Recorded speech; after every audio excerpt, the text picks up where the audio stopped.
Right, so I'll just turn the lights off as well. Oh, down. There we go. Right, okay, well, welcome everyone to our final session for this module, session 11. What's been quite a long term, I think, but equally it's gone quite quick at the same time. However, I think everyone has kind of hit that point at the moment where everyone is knackered and are ready for the Christmas break coming up. So thank you very much for coming in this morning. I do appreciate your attendance. So there's a few things I was going to mention today, realistically, just to kind of tick off in my mind that I know we've covered these points, but hopefully that there may be something in here that you might find interesting as well.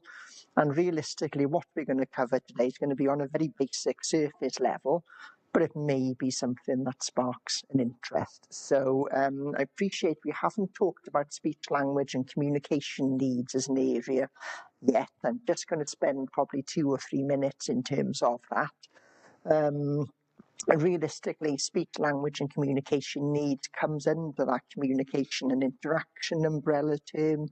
We kind of focused on ASD as our example that came under that. But realistically, speech, language, communication needs is the most prevalent area of need in schools in Wales, indeed in England as well, and in particular in primary schools. So we'll just mention that very, very briefly, and I've put some links to some webinars on the slide, which are quite good if you want to follow them up. However, they are all about an hour long each. I'm also going to start off by doing a quick recap of the module, really, and I think as we go through the slides, it does show that we have covered quite a lot over the last 10 weeks. We'll think a little bit about those other learners who might experience challenges to their education. So inclusion has been a key thread that's gone all the way through the module. We focused more recently in terms of learners with different types of ALN, but there are also other learners who experience barriers to education for various reasons, and we're just going to touch on those very briefly this morning as well. And then as we get towards the end of the session this morning, I'm just going to ask you to do 2 things really in terms of thinking about where you might go in the future. And I'm going to ask you to kind of set a personal target in relation to ALN, which could be, you know what, I never want to hear about it again, which is entirely fine. Or, do you know what, this is an area that I want to work in going forward, and this is what I might do. I'll pop up the link again from Kevin for the end of semester feedback. So if anyone has filled that in already, thank you very much for that. And what you'll see on the slide is the kind of end of semester feedback for the 3 education modules this year, or however many of the 3 that you do, rather than having an individual end of semester feedback for each module. So the aim was to try and get 3 separate forms into one to make your life a little bit easier. You've had the marks and feedback back from the first assignment. Hopefully you saw that last week.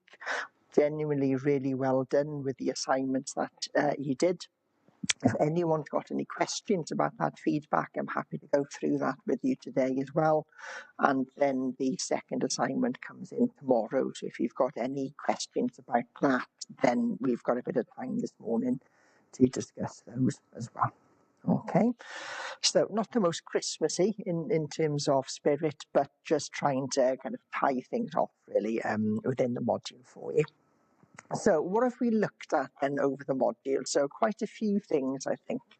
So first week we spent most of it looking at what was the assignment and what was the module going to cover. So realistically, I'm just going to pick up on what we've done since then. So one of the first kind of activities you did was thinking a little bit about what was the purpose of education. So we said we send our children to school for up to 13 years in the UK, for example. Why do we do that to them? What is it we're hoping that they're going to achieve or get from their education? And you were thinking along the lines then of, was it the same or should it be the same for everyone? And I think looking back at the Padlet last night, a lot of people had kind of posted comments that yes, everyone should have an education. Maybe those overall aims should be the same for everyone to achieve, perhaps to thrive, but maybe what it looked like in practice could be different for different learners. So one learner getting 12 A stars at GCSE and then going on to Oxford might be an appropriate purpose for their education, whilst another learner in the same school being able to dress themselves independently could be an equally appropriate outcome from their education. So we thought a little bit about that. We spent quite a lot of time really thinking about inclusion. If anyone does go on X, for example, there's been quite a lot of things posted recently in terms of the 30th anniversary last year of the Salamanca Statement, for example. Mel Ainscow, if anyone follows his work, for example, has been following up. It's 20 years since he published the Index of Inclusion. And still all sorts of debate around this topic ongoing. And I think Mel Ainscow now, he's kind of a bit of a hero of mine, I suppose, academically. And despite the fact he was saying the other day, I've been banging this drum for the last 50 years of my career, I don't know how far we've got and how much of it people have listened to. So he feels some frustration potentially as to where we are globally, but also recognises that things are far better, in his opinion at least, than what they were. So we looked at inclusion, we looked at Mel Ainscow, Ainscow. Yeah. So we've looked at different definitions of inclusion, and that really underpinned the first assignment. Did inclusion just mean all learners together in the same school, which was probably going to be a mainstream school, or potentially did it mean all learners being taught in the place that best met their needs, regardless of what type of setting that was? And then we looked a little bit about what does inclusion look like in practice and how do we measure it? So does it link to that child feeling a sense of community? Does it mean a sense of belonging? Good morning. Does it mean they've had the opportunity to thrive in terms of where they want to go? Does it mean that they've been able to achieve what they are able to do? And I think a lot of us watching the Ysgol video, for example, I think that prompted quite a lot of thinking, again, looking back at the Padlets. And quite a few people mentioned that in their assignment, for example, in terms of, you know what, I used to think that going to a special school, people were being segregated and separated. However, maybe they are included whilst they're there, but, and there was still a big but, maybe they are still separated to be included. And a couple of you mentioned in your assignment, which I thought was a really good point, maybe what we should be thinking about is different types of schools working together rather than seeing everything as being separate, and maybe that would be a way forward in the future, which I thought was a really good point. We mentioned this briefly, so thinking about learners with needs as we would see today, how have those learners been treated in education historically, and let's be honest, quite badly, starting off at least. We talked about kind of the introduction of formal schooling in 1870, for example, that expectation that children went to school up until the age of 10, and then to the horror of many industrialists to the age of 11 a few years later. So kind of really eating into their child labour force, being expected to go to school, for example. And we talked about the fact that schools used terminology at the time. Education was for normal children. For those children who were seen as abnormal or atypical or would have needs, as we would see today, very often there was no education for them. However, we did look at a list of kind of early institutions, and we saw that there were quite a few, and some of those did predate kind of schooling for everyone, in particular focusing on supporting blind and deaf children, for example. however with a very particular purpose, to support those children to become independent as adults, and a phrase that was used very commonly, so that they did not become a drain on society. In other words, what we're going to do is we're going to give these children skills so when they're adults, they can be independent and self-supporting.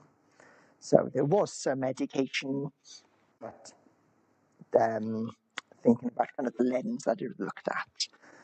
Early 19 teens, then we started to see the introduction of special schools. So we started to see kind of segregation now. Learners were entitled to an education, but it was going to be somewhere different. It was going to be somewhere separate. And again, we looked at the name of some of those institutions, like the Earlswood Asylum for Idiots and Imbeciles, for example. And very much that kind of asylum, safe space aspect. So far more that those schools were doing perhaps than just teaching and just supporting learning.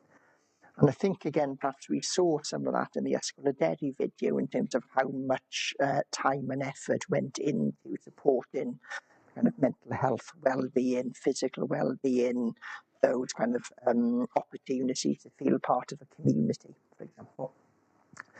As we moved through the 1970s and 1980s, then we started to see a little bit more of a move towards integration. So an expectation that more learners with needs could and perhaps should attend mainstream schools, but very much the focus was learners having to change to meet what schools were able to offer. Okay, so the child's been expected to fit in to what the schools were doing. And then increasingly we have seen a move towards inclusion. However, going back to that previous point, we still can't agree on what it is. So we have very much seen a move towards more and more learners with needs attending mainstream school. Okay, has that been successful? Has that been appropriate for all learners? I don't think I can make a judgment on that, and potentially it depends on each individual. So that's kind of where we'd gone in terms of supporting learners. Now, we looked a little bit about what the benefits were for inclusion.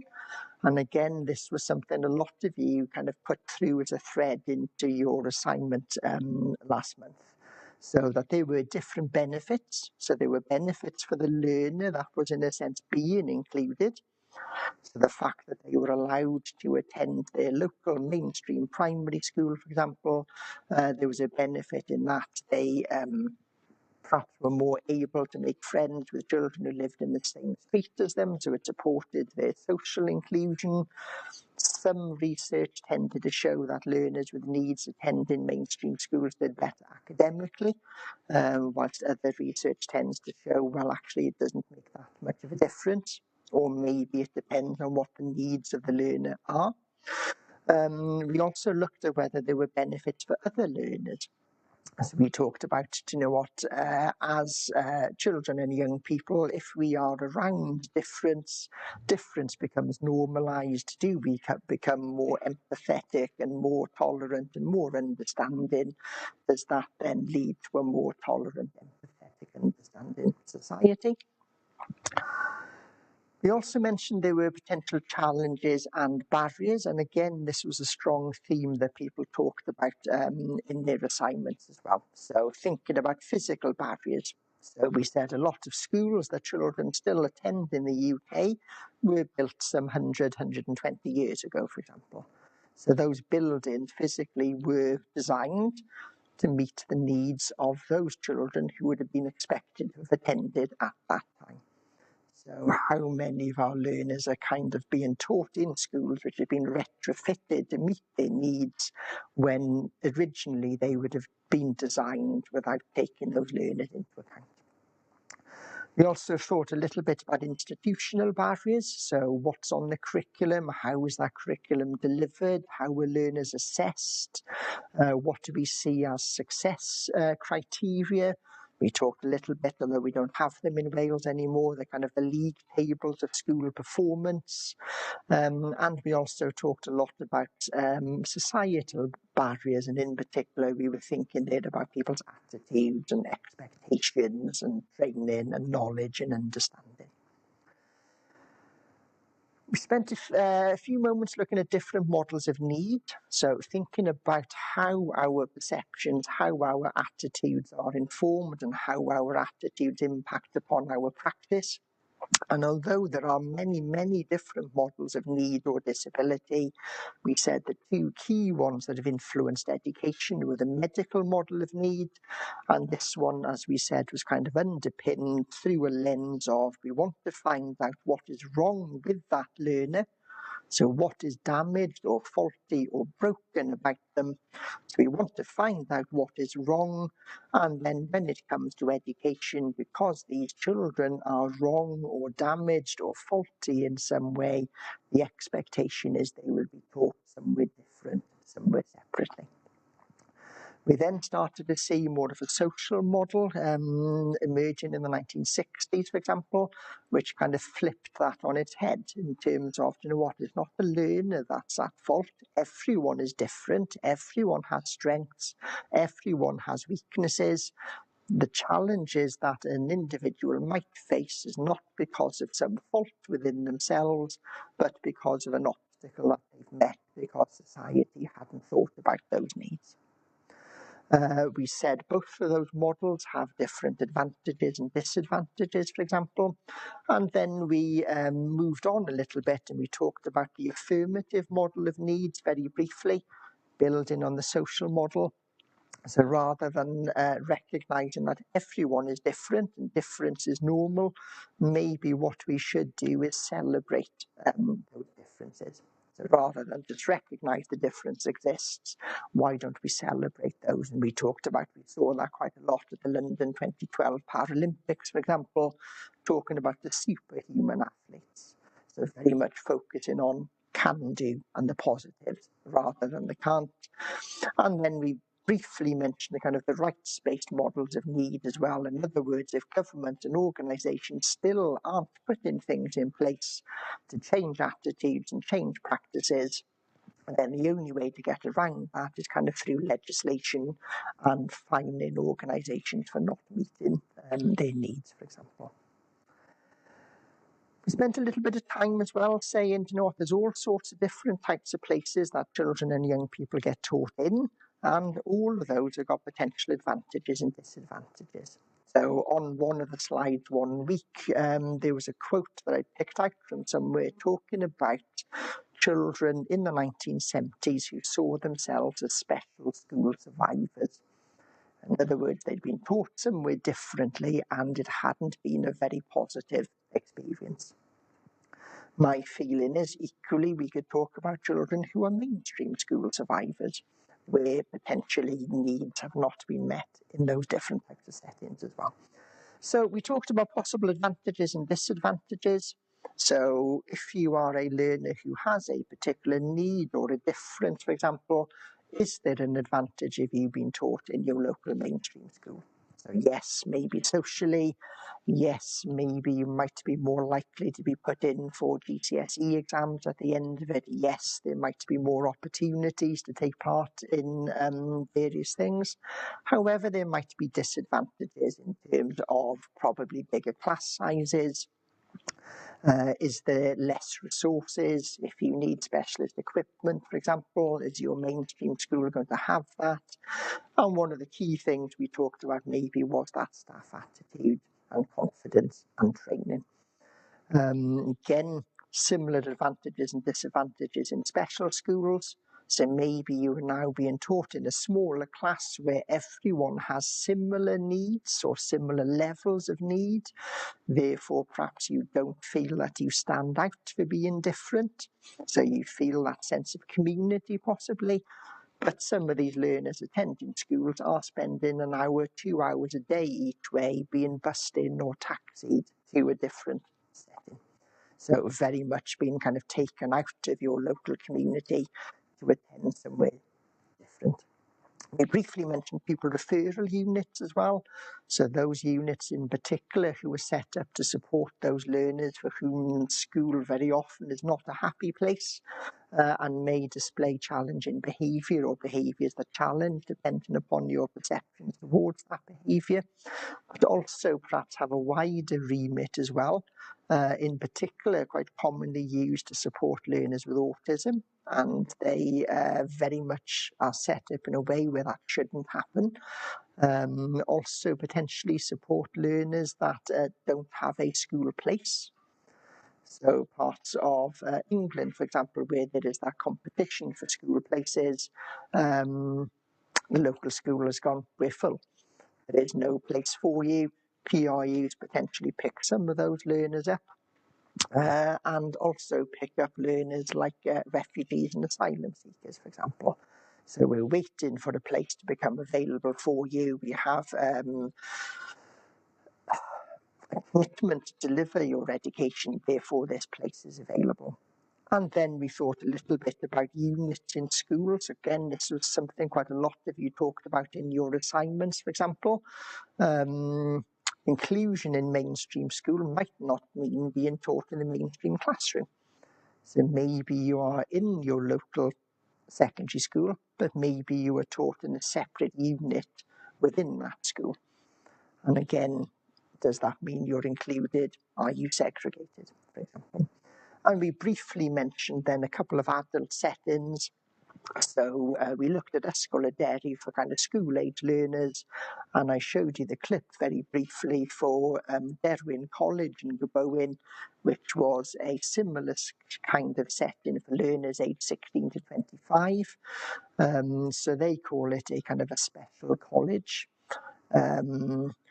And then we also looked very briefly at the Camp Hill communities, for example, and there were links to some of those videos, including one about the village of Botton, which some of you might have heard of in Yorkshire, which is commonly known as the strangest village in Britain.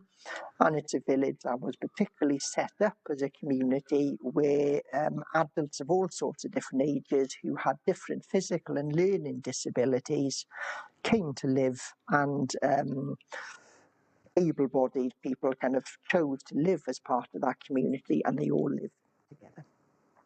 And there's quite an interesting documentary. It's quite an old one now from the 1980s that I've put up from Canvas, on Canvas even. It was a Swedish documentary, so some of it has got Swedish subtitles, but it's quite interesting thinking about how these adults were placed, where they were living. Yes, there were kind of those segregated invisible walls around their community, but were they very much included when they were there? Okay. We thought a little bit then about labels, and some of you might be looking at this for the assignment due in tomorrow. So we talked about all sorts of potential advantages and disadvantages and impacts of labels. We looked at different labels learners have been given over time, how labels from the start of the 20th century, for example, very much would not be seen as being appropriate today. And we talked about things like moving away from that overall label of handicap towards special educational needs, towards additional learning needs in Wales. So pretty much the same definition, but different terminology. We also mentioned in Scotland, we talk about additional support needs, for example. So does that label give a slightly different perspective? It's not the learner that needs something special or additional, it's the support that's given that is additional. And we thought, as I said, a little bit about advantages and disadvantages. So if you've had that formal label, then potentially you've gone through that process of assessment and diagnosis. Does that then mean you now understand and recognise the challenges you face and why those are there? Does that mean that staff supporting you have got a better understanding of some of the barriers and challenges that you might face? And then we also thought about disadvantages as well in terms of, what labels are really powerful, they impact upon how we see ourselves and how others see us. Are there some labels perhaps that are more negative and more stigmatizing than others? Are there still labels that very much focus on can't rather than can? And I suppose we took that discussion a little bit into our session looking at ASD when we were talking about neurodiversity, for example. So a label which aimed to be inclusive of everyone on the planet. We're all part of a neurodiverse community. Everyone is different. However, we did have those neurotypical and neurodivergent strands that came from it as well. Some of the things we've thought about, perhaps in terms of advantages and disadvantages of labels linked to learner self-esteem. So did learners feel better about themselves after having that label, or did they feel worse? We looked at dyslexia as a label, which in my opinion, anecdotally, seems to be one that people hold quite a positive view of.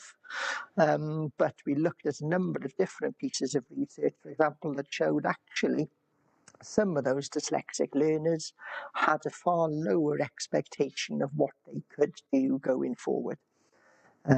So was that to do with the label itself, or was it to do with their experiences in school? Perhaps that might not have been helpful.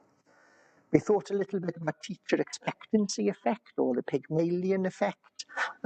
So that member of staff has kind of got a fixed mindset towards you based on the label that you have, or other features that they've picked up on, and they work with you in a way that those expectations they have of you kind of become self-fulfilling. And as I said, I can always remember listening to teachers that I used to work with at the start of my career talking about things like, oh, you know whose brother that is, or to remember mum when she came here, or you know what estate they live on. And straight away, those expectations were influencing what they were doing with that learner in the classroom, which I used to think was incredibly unfair. We talked a little bit about learned helplessness. We talked a little bit about locus of control. So in particular, studies have shown that those learners with dyslexia, for example, tend to attribute success to factors outside of themselves. You know what, I've done really well on my assignment this month. The teacher must have been in a good mood when they were marking it. But very much focused on their own perceived negativity if something had gone wrong. I had 4 out of 10 on my spelling test this week, but because I'm stupid. The teacher gave me an A star for my essay last week. To know what, they must have been in a really good mood. Teacher expectancy effect we've mentioned, and then we can think perhaps a little bit about the impact of those on learners' outcomes. And I think I mentioned anecdotally after being in the open day in November about someone who came up to see me at the end of the session saying, I don't really know why I've come today because the head of sixth form has told me I shouldn't go looking at the universities because they know I'm not going to get the grades I need. And I thought that was quite horrific, really, in terms of that's the message that she had got from somebody who was meant to be guiding her through her education experience. But fair play to her, she had come along and kind of ignored their advice, and I was really pleased that she did. We thought a little bit about this as well, the role of the teaching assistant, and do they help or hinder inclusion? And this is quite a contentious issue. Many of you that have been in the room have worked in this role or have members of family who've been in this role. I've been in this role. I've worked with people in this role. And what a lot of the evidence tends to suggest potentially is maybe the way schools ask teaching assistants to work isn't always the most effective. So not a failure on behalf of the teaching assistant themselves, but in terms of how they are asked to do things.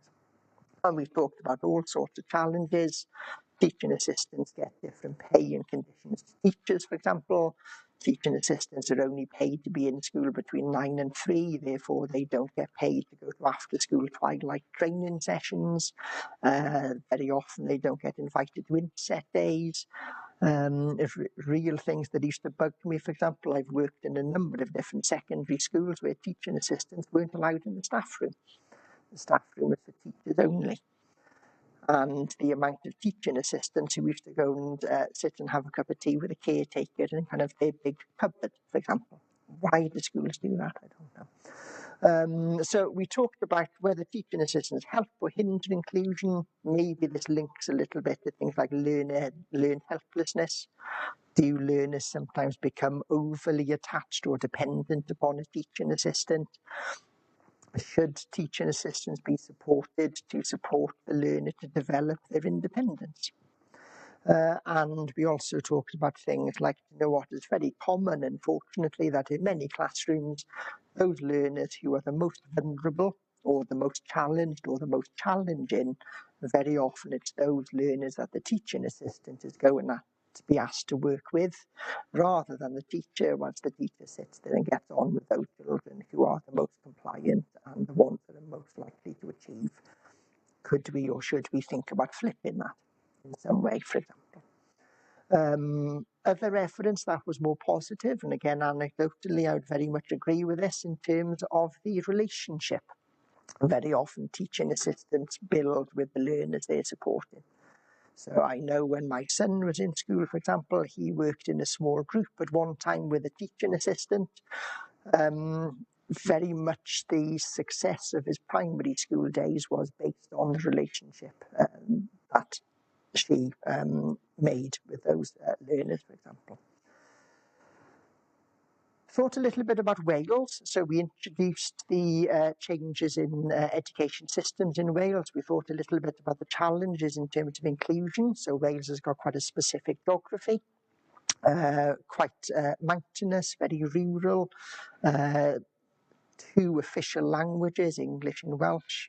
Socioeconomic status, so one of the poorest regions of the UK. Parts of South Wales in particular amongst some of the poorest regions within the European Union. We've talked about changing communities and employment. Some parts of Wales becoming kind of quite elderly in terms of population, kind of retirement settlements, Airbnbs,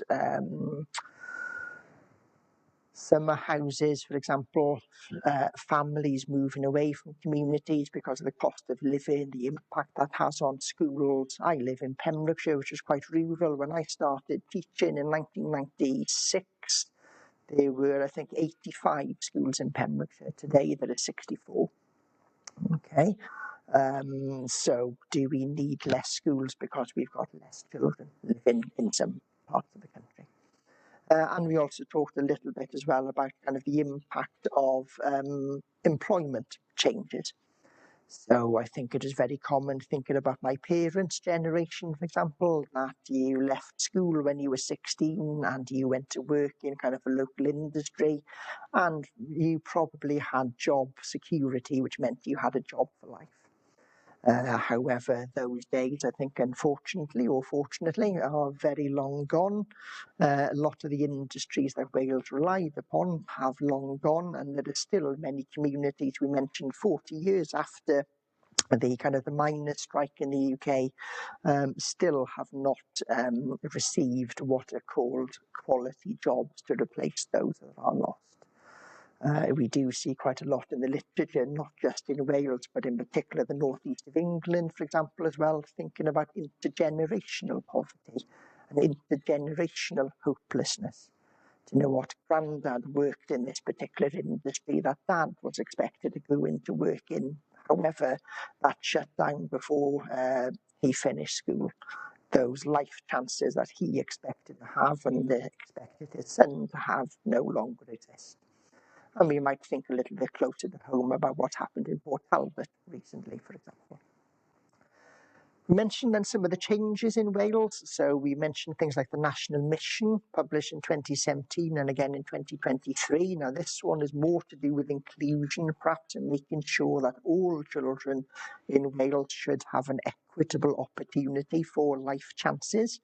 We've had the new curriculum in Wales. Again, the focus of that very much is in terms of inclusion, flexibility, adaptability, schools having the authority and autonomy to update their curriculum to meet local need and local interest, for example. We've also talked a little bit about the ALN transformation programme.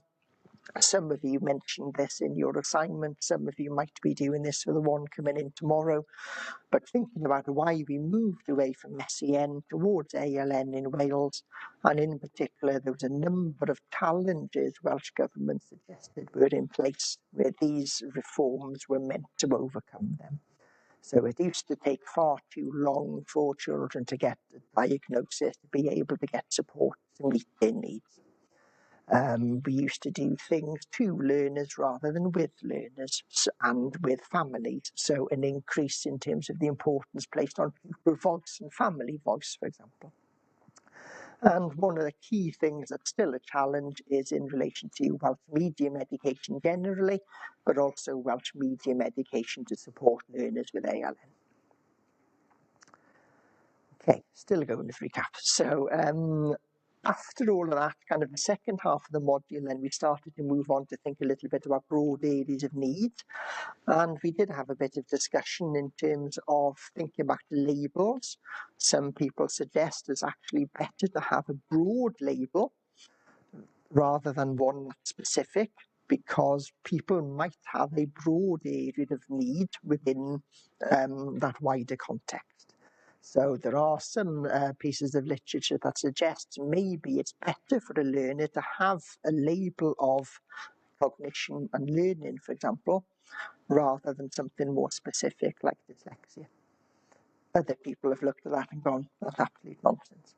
So you could argue that in different ways. Potentially, some of the labels we've got are really specific, and it only focuses on one need a learner might have, a recognition that learners might have needs right across the broad areas, and sometimes do we maybe focus on that main area of need to the detriment of others.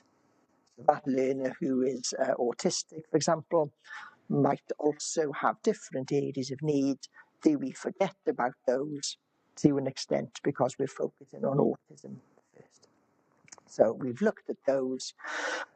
In particular, we spent kind of a couple of weeks looking at dyslexia. Now, we said dyslexia was an example of a specific learning difference, which came under the cognition and learning category.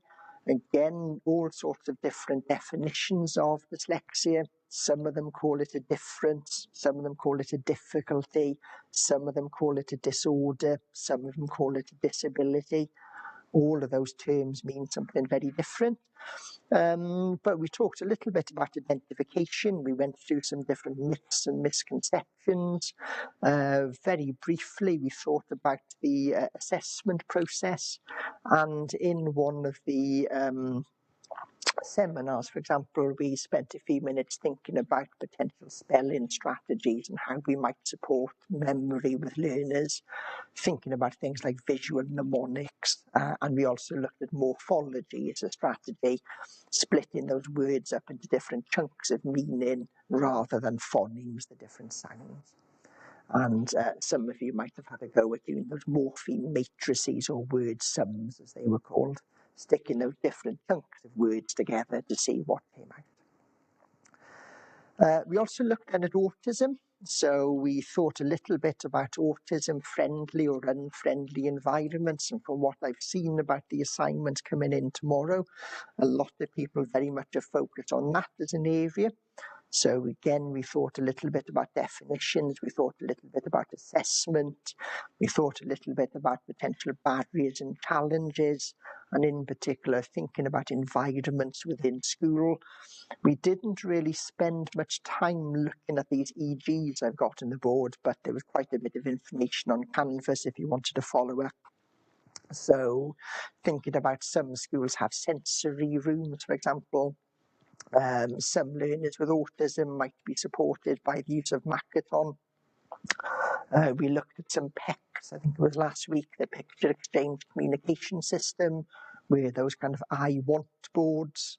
And then we also mentioned social stories, and we saw a couple of those on the slides last week, in particular why you shouldn't pick your nose in class, for example, or what you should do if you feel frustrated.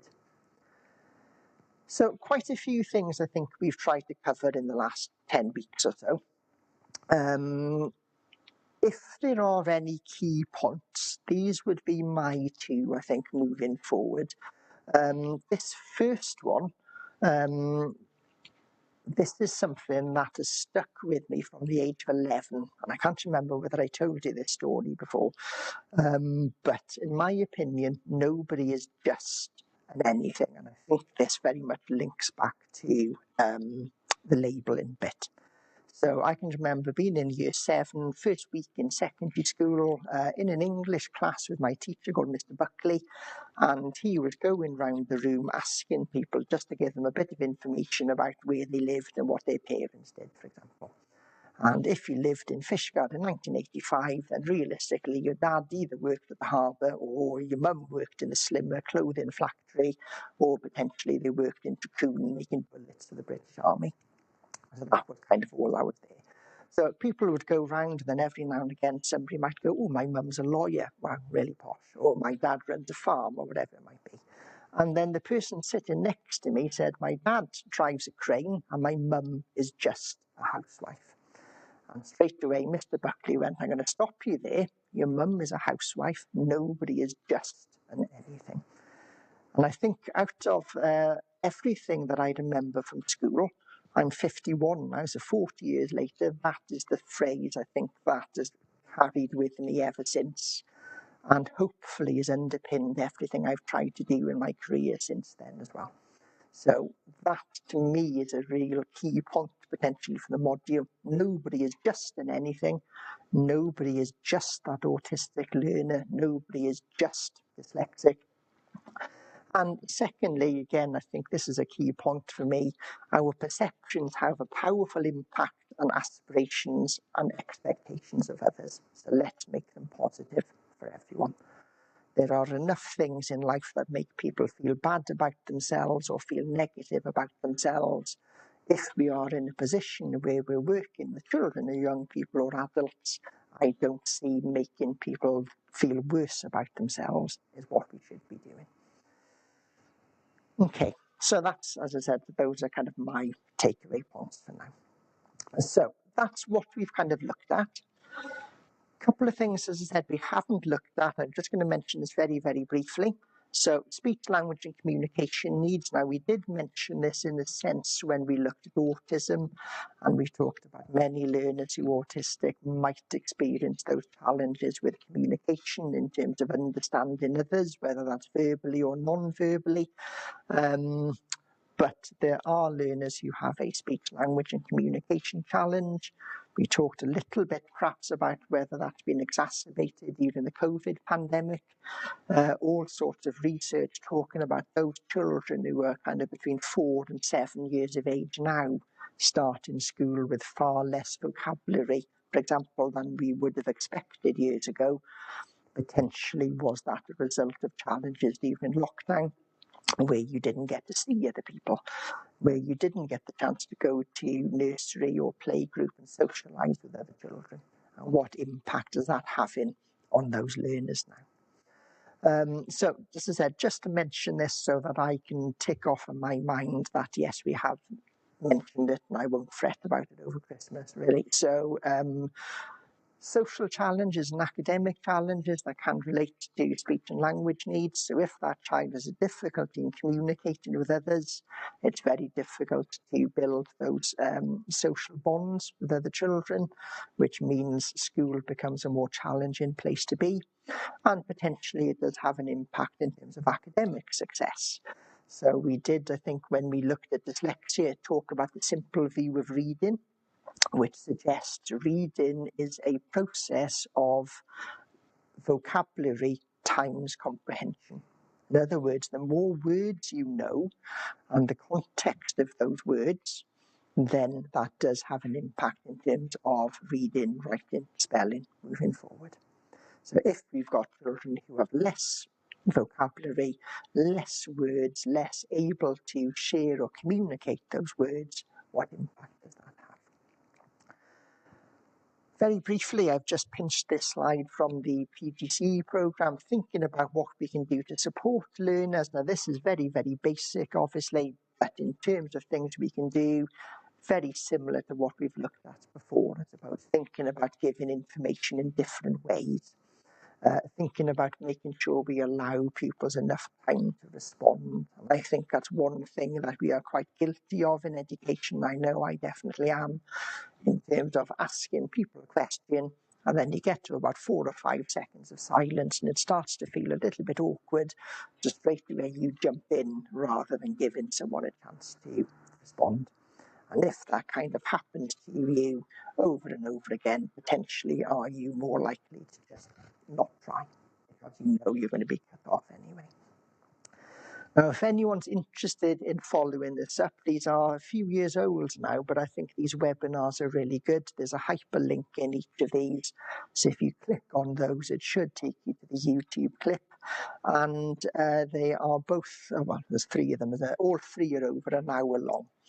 So if this is something that you were interested in personally, or in terms of a family member or professionally, then these are quite useful to follow up on. So very much focusing on what might the causes be, what might the impacts be, and then that third one very much focusing on strategies to support.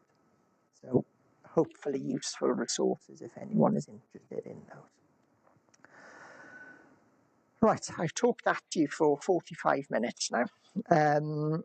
As I said, I think we've done quite a bit on the module, which that recap hopefully shows what we've kind of covered.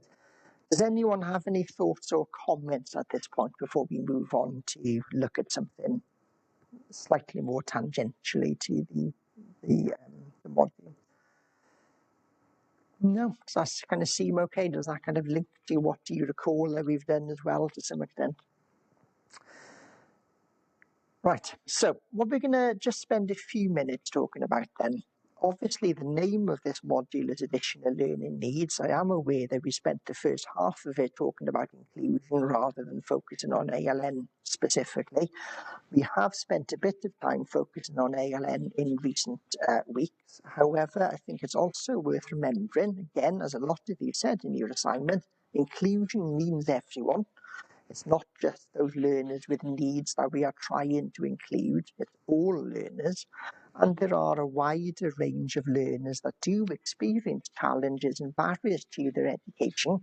And potentially, I know many of you would come across the term intersectionality before. So if you have an additional learning need, but you also live in a disadvantaged part of Wales, for example, then you've potentially got a multiple barrier. If you have an additional learning need, but you also happen to be female and you live in a particular part of the world, then potentially you've got 3 challenges that impact upon your inclusion within education. So there are all sorts of learners and different groups of learners that miss out on inclusion. Now, trying to find some figures for all of these things, I can't say I found anything that totally matches up. So I'm going to say some figures this morning that I've taken from places like UNICEF, for example, and the United Nations. When you add them all together, it very much doesn't come to the whole that it suggests. But I think it's quite useful in terms of giving some of the scale. Now, I've written these figures down because they won't stick in my head.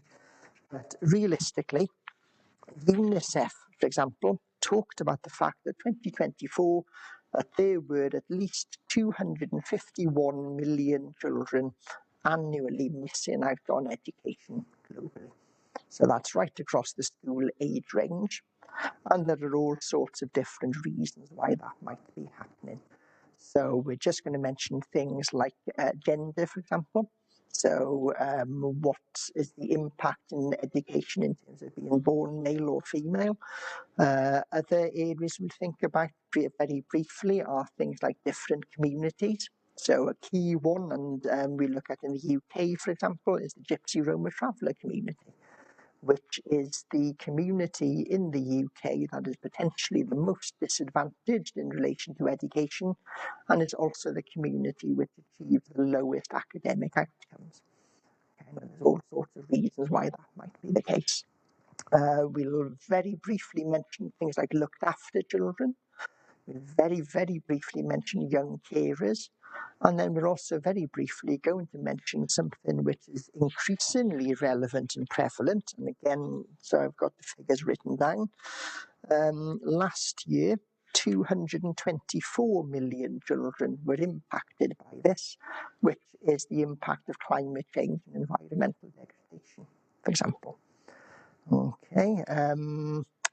This is happening in all sorts of different countries, even in places like the US, for example. There were something like 40,000 children missed out on education last summer because it had passed the heat threshold in their schools, and the schools had shut because it was physically too hot for people to attend. So we'll just mention some of these things this morning. Okay, so one of the barriers to education then is thinking about gender. And traditionally, girls have experienced far more barriers to education than boys. Now, I'm equally aware when I say that, when I look around the room, not just today, but generally when it's a bit fuller, is that education courses are probably 90+% female. Okay, so Jonathan, you are the token male that's kind of snuck in to the group this morning. I don't think I've ever taught on an education programme where there's been more than 5 males involved in it. Now, I think that's also kind of reflective of the education workforce to some extent as well. But girls globally have experienced all sorts of different barriers to education, and there are just some on the board. Now, again, looking at figures from UNICEF, UNICEF has suggested that there has been progress in recent years. So last year, there were 50 million more girls attending education than there were in 2015. However, only 89% of girls globally get to the end of primary education. Only 61% of girls globally finish secondary education. So there is that big dropout or big lack of access, especially at the end of primary education for girls. However, at the same point, girls have outpaced boys globally in most areas of learning and aspects of the curriculum as well. So girls are increasingly being educated, which can only be a good thing. However, still not educated to the same extent or for the same length of time as boys, and potentially there are all sorts of different barriers. And again, as I said, there's just some on the board, so gender inequality. So thinking about some parts of the world, for example, girls being expected to be that kind of third parent in the family, picking up on those kind of household chores, looking after younger siblings. Some of you might have come across a theory called eldest daughter syndrome, which potentially, if you are the eldest daughter, you might be sitting there and going, yeah, definitely is the case. You are the one where mum and dad perhaps hand off some of those parenting responsibilities. Well, you need to get your brother and sister ready for school, for example. So very common. Potentially challenges in parts of the world in terms of girls' safety. A key challenge in parts of Asia and parts of Africa in particular, lack of access to hygiene facilities. The fact that girls don't have access to toilet facilities mean they don't feel safe to attend school. And potentially in terms of families living in poverty, you have a son and a daughter, potentially you will send your son to school rather than your daughter, because the expectation would be the son would go into employment afterwards and look after you, whilst your daughter is probably going to go off and get married and go and live with another family and care for them. Okay, so all sorts of challenges, but potentially things are getting better. This is a slide I've taken from the Scottish Government to look at the Gypsy Roma traveller community, for example. So potentially a really disadvantaged community, potentially a community that comes up against all sorts of stigma and mistrust. I know a lot of the pupils that I used to work with at the pupil referral unit, for example, came from this community, and potentially some of the challenges and differences and attitudes between the community and school did feed into the negative experiences they had in terms of education.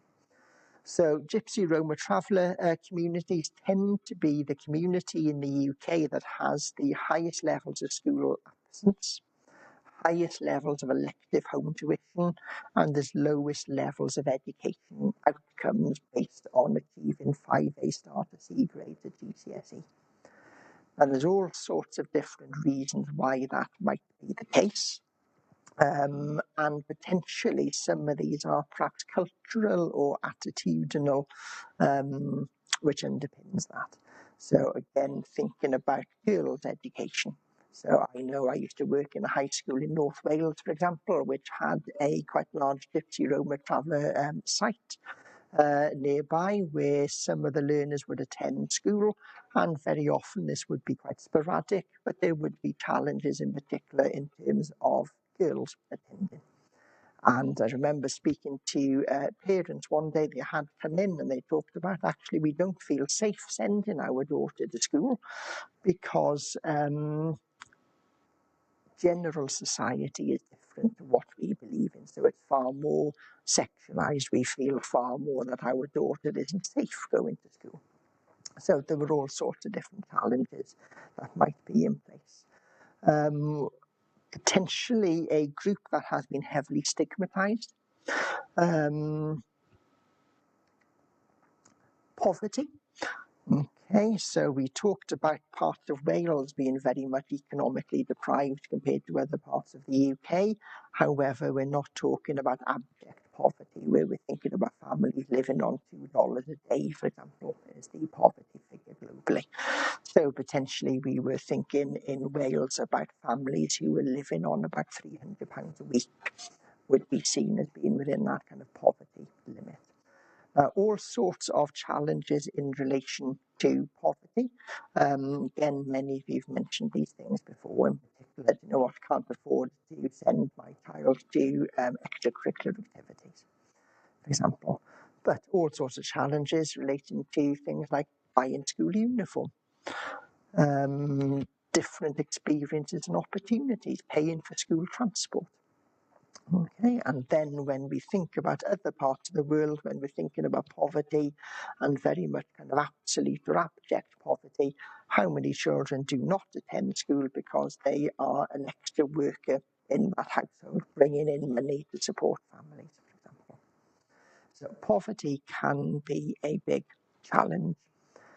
Now, I know not all of us come from Wales, not all of us live in Wales. However, I just thought I'd put this slide on because this was something that was published, I think, last week or the week before.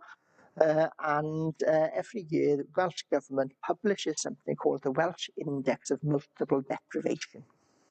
And this is the most up-to-date figures that they have released.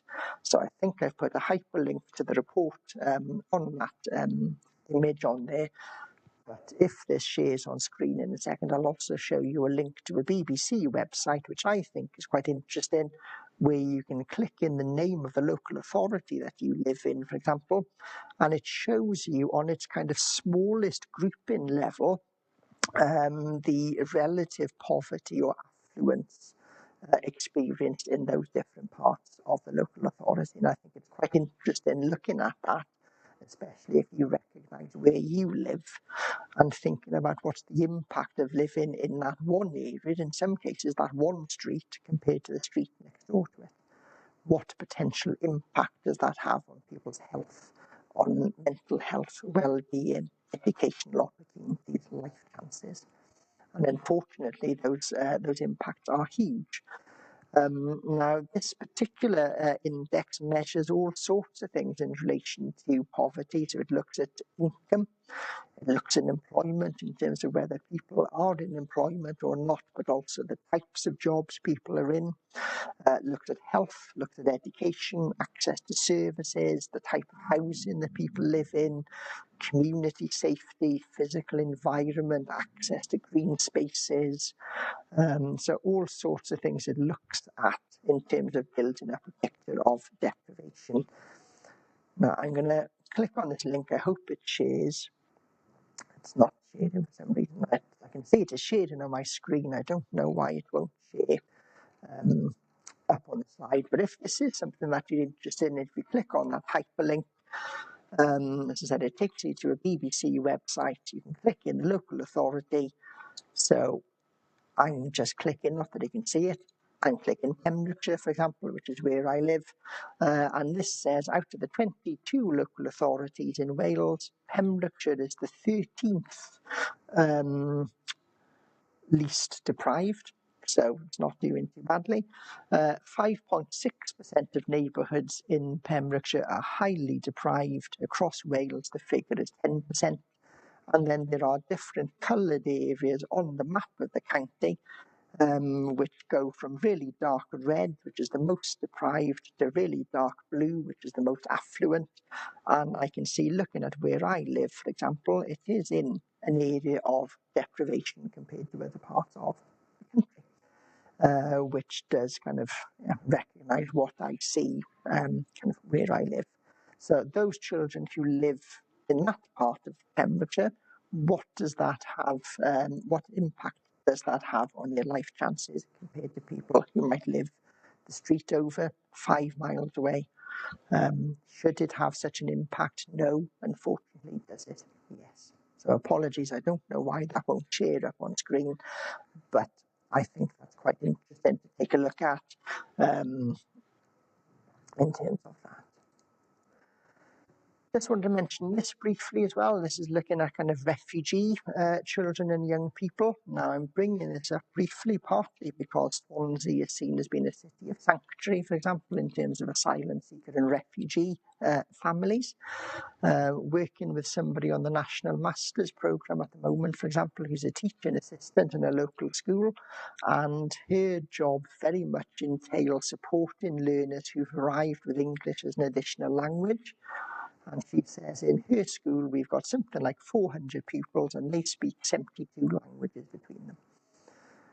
Okay, which is amazing in one sense, but I can imagine the challenge in terms of trying to support those needs in the classroom as well.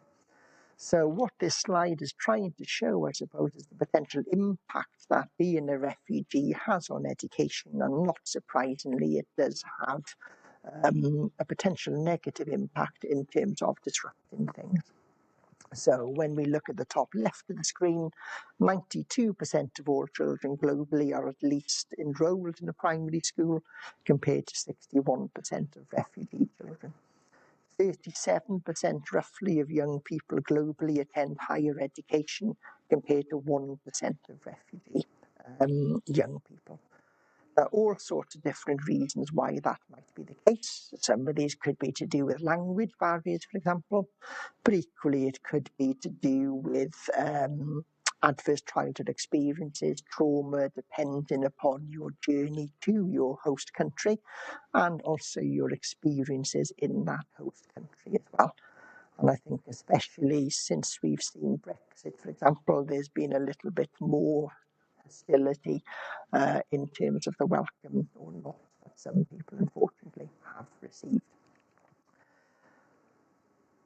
This one then, again, I'm just going to give you some figures in terms of this one, because this is something that is likely to have an increasing impact going forward. So as we said, UNICEF 2024, 224 million students globally had their education disrupted as a result of climate change.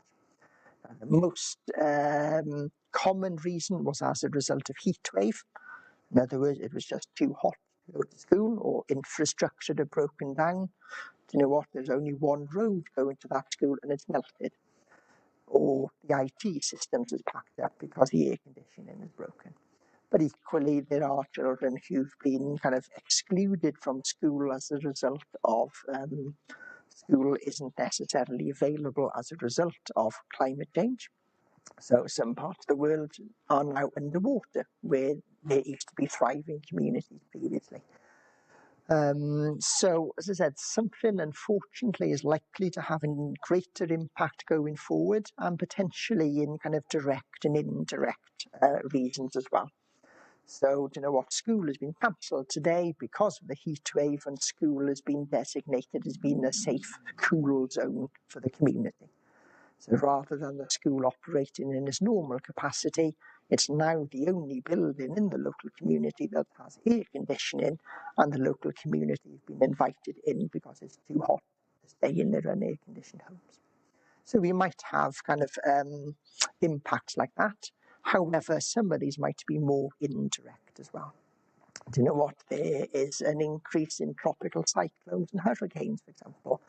That learners now not receiving an education because the school has been destroyed in the recent storm, or there's been mass migration, or potentially climate change has had an impact in terms of agricultural practices, which means families were making a living or a subsistence and growing food. However, that has been less productive. Therefore, those older children have been taken out of school so that they can go and get a job and help provide for families. Or thinking back to girls, for example, the well that girls were getting water from the family was a mile away. That has now become dry as a result of climate change, and the nearest source of water is now 6 miles away. Therefore, that child is less able to attend school because they're having to go further to get those resources. So all sorts of different challenges there. And then these two on the slide are not the most obvious in terms of the picture, but I've got looked after children at the top, and then we've got young carers at the bottom. Okay, so two very different groups of children. So a looked after child is someone who is in the care of the local authority for a period of greater than 5 days. And children who are in looked after care experience all sorts of barriers and challenges in relation to education. We are starting to see a growth in Wales in particular, especially around Cardiff, which I think is really interesting in terms of what we call virtual head teachers. In other words, that child who is now in a looked after placement might have been attending their local school in Cardiff, for example. Their placement has now sent them to Wrexham in North Wales. So they've now gone to a different school in a different community where they don't know anyone, where the school doesn't know their needs. However, that head teacher will still keep responsibility for them and will follow them virtually. And they will be that consistent support between the child and their care family and their new school setting, for example. So I think that's really interesting. All sorts of challenges in relation to stigma. A lot of reports talking about the fact that looked after children get bullied because the first perception that springs to mind is that they've been removed from the family as a result of some kind of abuse, which might be the case. However, there are all sorts of different reasons why children might end up being looked after, including parental illness, for example. So do people jump to conclusions as to why that child is in a care placement? Does that impact upon perceptions towards that child and how they're treated? And then the final one we've got on here is young carers. Now, trying to find figures on this is quite challenging. Figures I've looked at have said that there is somewhere between 50,000 and 500,000 official young carers, which is someone under the age of 18 who has a caring responsibility for a family member. And that could be due to ill health, equally it could be due to things like substance misuse, for example. So again, barriers and challenges that learner faces in terms of their education. Now, when we did the Meet the Pupils exercise back in week 1 or week 2, I can't remember the name I gave her, so I'm not going to mention it because I will say her real name. One of those learners we looked at was very much in that situation. She was consistently late to school every day because mum was having epileptic seizures, which nobody knew about, which meant she was getting her younger brother and sister to school in the morning. When she got to school, straight away the response was to shout at her every day for being late. Why are you late again? What's the matter with you? Are you too lazy to get out of bed? Okay, so all sorts of challenges in terms of those caring responsibilities. So those of you that are parents, it's stressful enough as the adult trying to get everyone organised in the morning to get ready to get everyone to school. How challenging is that when those roles are reversed?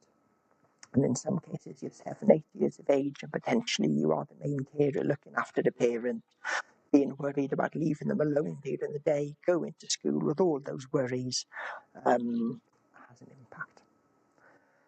And then this final part in this slide, I don't know why I've put it on the same slide, but I did for some unknown reason. Realistically, I think what a lot of you had talked about in your assignments is summed up quite well in terms of that kind of cartoon on the right-hand side of the screen. So realistically, there are all sorts of different barriers learners experience in terms of education. So that could be lack of resources, lack of equipment, it could be physical barriers, and a key one that many of you mentioned, those attitudes. Potentially there are different solutions to each of those, but each of those individually is not enough. So realistically, what this image is trying to show, I suppose, is if we only get rid of the stairs and put in a ramp, well, do you know what, we've solved one of the barriers, but by itself it isn't enough. So potentially when we're looking at inclusion, we need to think about removing the barriers, we need to be thinking about attitudinal changes as well. And I've put that slide on, as I said, because I think that's quite a nice summary of a lot of what you've talked about going through the module.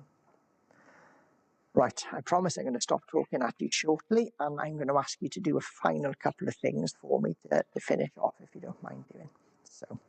So the first thing I'm going to ask you to do is to come up with a SMART target. Now, you might have come across SMART targets before. These are used a lot in all sorts of different organisations and professions. Sometimes we see the word SMARTer target where they stick an ER at the end of it as well. But realistically, what I'm going to ask you to think about is coming up with a personal target in relation to ALN or inclusion. Now, this is something obviously I'm never going to catch up on. This is something I'm never going to assess you on. This isn't something I'm going to come back to you in 2026 and go, Lucy, you said you were going to do this as the target. Have you done it? All right, but what I'd just be interested in really is seeing where you are in terms of thinking about these topics and what you might want to do or experience next. So what I'm going to ask you to do shortly, I'll put a link up to a Padlet in a couple of slides' time. But I'm going to ask you to kind of come up with quite a specific, precise target. And your target is going to be something to do with you and inclusion and ALN, SEN. So I leave that bit kind of open to you. But realistically, what I'd like you to think of is to come up with a specific target. So, for example, I've said to you before, I've got no real experience of teaching learners with a multisensory impairment. I've never really had the opportunity to teach a child who is both deaf and blind. So I could come up with a very personal target in terms of what I might want to do, what I could do to build my knowledge, understanding of working with such learners, as an example. So in your SMART target, you are going to come up with elements in it that are specific, measurable in some way, although we're never going to revisit these and we never are going to measure them. It's got to be something that is attainable, it's relevant to you, and I'd also like you to put some kind of time frame on it. So you're all now in the second year of your degree, potentially 2027. Some of you could be starting on a PGCE teacher training programme. So it could be, by September 2027, I want to experience voluntary opportunity in a special school to develop my understanding of working with learners with autism. Okay, so that's quite a straightforward type of target. So just put it in a little bit more detail, I suppose. I'm going to ask you to come up with a target. So I want you to think about something that you might want to achieve in relation to inclusion and or ALN. So it could be, you know what, I'm quite happy about ALN, but actually what I want to find out more about is how do I support learners who are refugees? Or I want to find out what I can do to support girls into education. Okay. So I'm going to ask you to come up with a target that's kind of got those 5 bits built into it, so it's specific. How would you know that it's been successful? How might you go about attaining it? Why is it relevant to you? And then when might you be able to do it by? Okay, so rather than, you know what, I'd like to know more about children with a multisensory impairment. That is a target, that's an okay target, but it's not particularly specific. So I could make that more specific by thinking about, in particular, what do I want to know more about? How might I get that experience or knowledge? When might I want to do that by? Does that kind of make sense? Okay, and then, as you know, I love a Padlet. There's a couple that I'm going to ask you to do this morning. So if you are happy to have a go at writing one of these targets, again, they're anonymous. You don't have to put your name on anything. There is a link on there.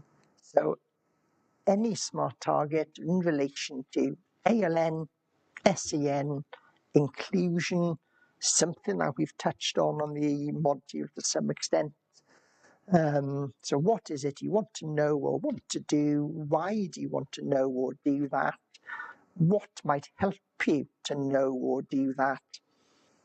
When might you do that by? And as I said, this is something we're never going to check on again after today, but just thinking a little bit about where you might want to go.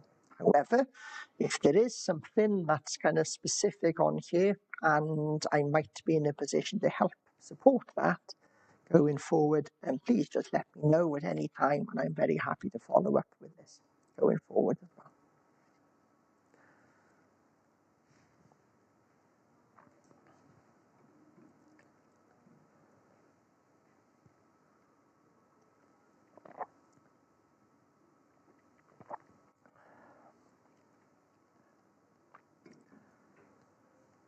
Okay. Whilst you're doing that, I'm just going to give you a couple of minutes before my voice packs up. Whilst you're doing that, there are some chocolates next to their tablet as well. If you want to take some and pass them round, I forgot to say earlier on. So help yourselves, take a handful if you'd like some.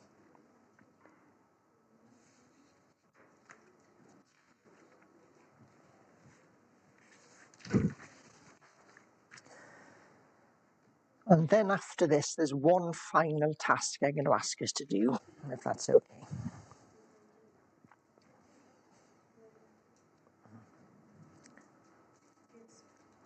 Go. You someone? You sure, Louise? You okay, Jonathan? You all right, Lucy? There we go. I won't ask Sam. I will pinch one of those though.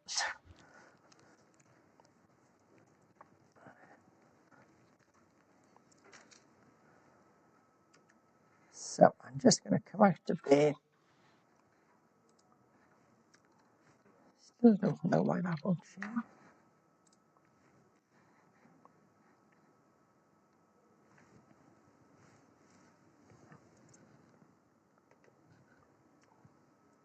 So, is that too bright? Okay.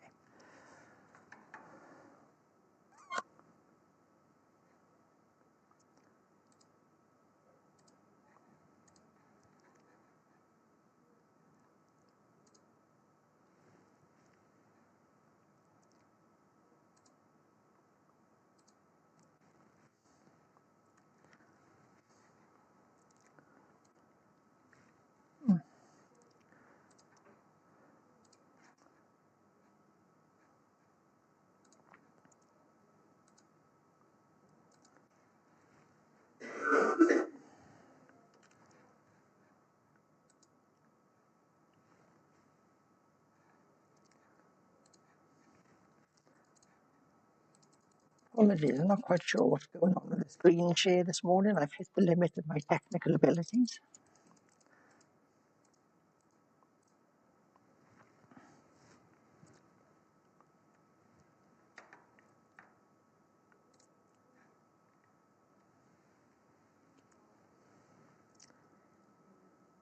Okay, so thank you for posting these already. I'm just going to read these out if you don't mind. So the anonymous toad, by 2028, I'd like to be in employment supporting and helping children and families with issues that may cause difficulty or have obstacles with education. So I think that's a nice target moving forward. You've got a particular date by which you might be in that position. And then the agile here, by the time I finish my degree, I want to gain some more experience, at least a 7-day placement in a speech and language setting. Nice. Okay, so you've got a time frame, you've got a specific area of need you want to look at, and you've thought about how you might be able to achieve that in practice. Okay, so I'll just leave that up for another minute or so, and then we'll move on to the final-ish task, if that's all right.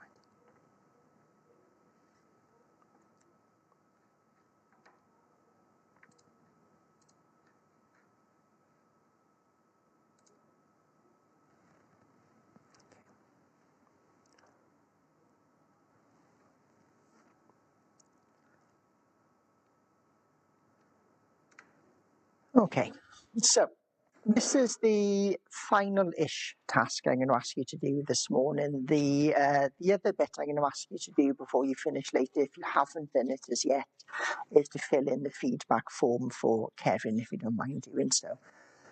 But this is the final task for this module, realistically. So as we've looked at this morning, I think, as I said, we have covered quite a lot over the last 10 weeks in particular about inclusion, about ALN. However, I am also aware that in terms of ALN, very much realistically, we've scratched the surface.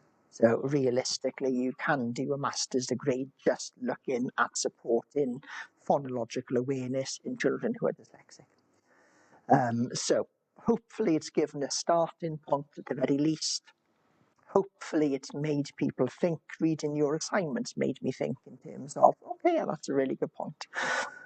So hopefully that there is something that we've looked at that's either gone, do you know what, I've always thought that, and this has helped reinforce it, or maybe I hadn't thought that about teaching assistants, or maybe we've covered something that I wasn't aware of before, and that's now something that's been useful. So what I'd like you to do on this final Padlet, if you don't mind, what you will see on this one is that there are 3 columns. Okay, so I'm going to ask you to post something underneath each one, if you don't mind, rather than a single comment. So the first column asks you to think about your kind of 3 key takeaway points. So if I were to put you on the spot this morning, which I'm not going to do, and go, right, tell me 3 things that you will remember and take away with you from this module, other than I loved a Padlet, what would those points be? So as I said, for me, I suppose no one is just in anything. Thinking about expectations and aspirations of others. And my third one would be, do you know what, it's really unfair to expect everyone to be an expert on everything. However, all of us have got the power and autonomy to develop our own understanding and engage with learning, perhaps. So what are your 3 key takeaway points? Second column is, do you have 2 areas, either to do with ALN and or inclusion, that you might want to find, like to find more out about? I'll say that sentence again because that was really jumbled up. 2 areas relating to ALN or inclusion you would like to find out more about. That's better. Okay, and I'll kind of monitor this over the next week or so, and if people post something on there and I can find information or links for you, then I will put it as an answer onto the Padlet as well. And then the final one piece of information you would like in relation to ALN or inclusion. So just coming off there. Okay, so again, apologise this isn't sharing. So 3 key takeaway points, 2 things you'd like to know more about, and then 1 question you still have, or a piece of information or a resource you would like. And then, as I said, I'll monitor those final couple of columns and I will pop some information up on there going forward.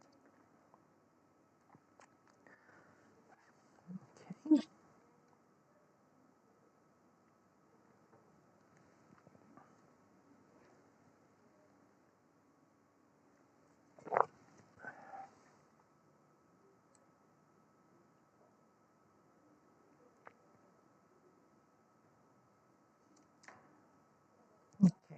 Thank you for the other posts that I didn't get a chance to read out earlier on. So a really nice practical one about the lunch club for neurodivergent learners. I think that's fantastic. And then another one then thinking about ALN and the Welsh language. So anghenion dysgu ychwanegol a Cymraeg, and thinking about what the gaps are that exist and how those could be filled.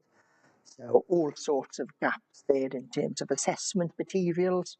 So like we said, no Welsh language dyslexia assessment tool, for example.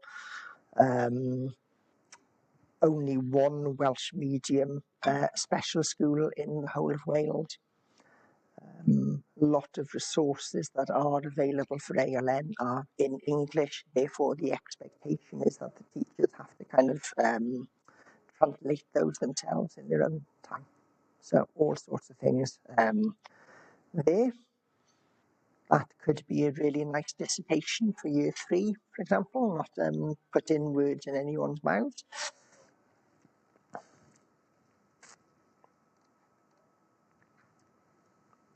Okay, so I'm going to give you a final couple of minutes whilst you're thinking of that, and I'm going to wander around looking awkward and come around with the chocolates again.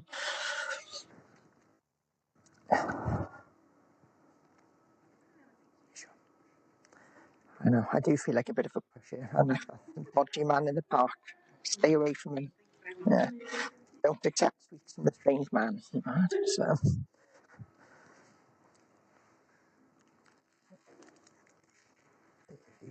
All right.